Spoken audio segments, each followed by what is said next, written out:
You know what? I had never acted before, and a friend of mine told me that I should go audition for this little tiny movie, and I ended up getting a part. It was Slacker.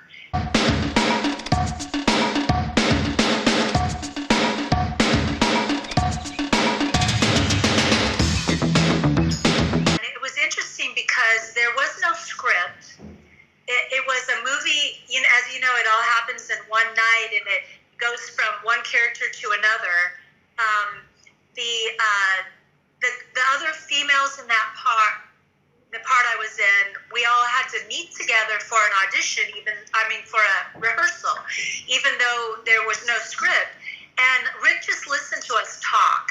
And then he said, Kim, I want you to play the more skeptical, cynical character off of Anik, and I want her to play the more dreamy romantic. So we sort of tweaked what we were saying. I kind of saw how things worked, and then a little while after that, Rick asked me to audition for a part in Dazed and Confused.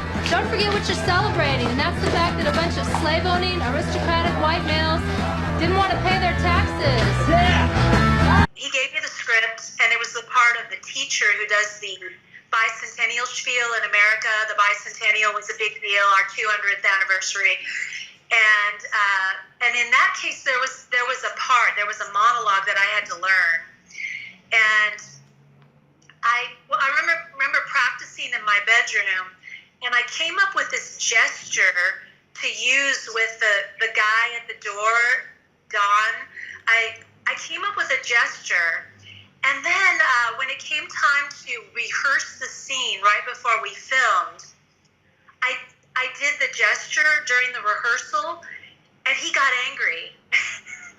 And I realized I should have saved it, because it was a great moment. When I patted him, he got really angry and offended. And I thought, oh, I shouldn't have done it in the rehearsal. I should have held back, because then we would have got the natural response out of him. Instead, he didn't do that response, you know? He faked it. Yeah. So I learned something. What I learned is you hold back. You don't give it everything in the rehearsal so that it can be more fresh.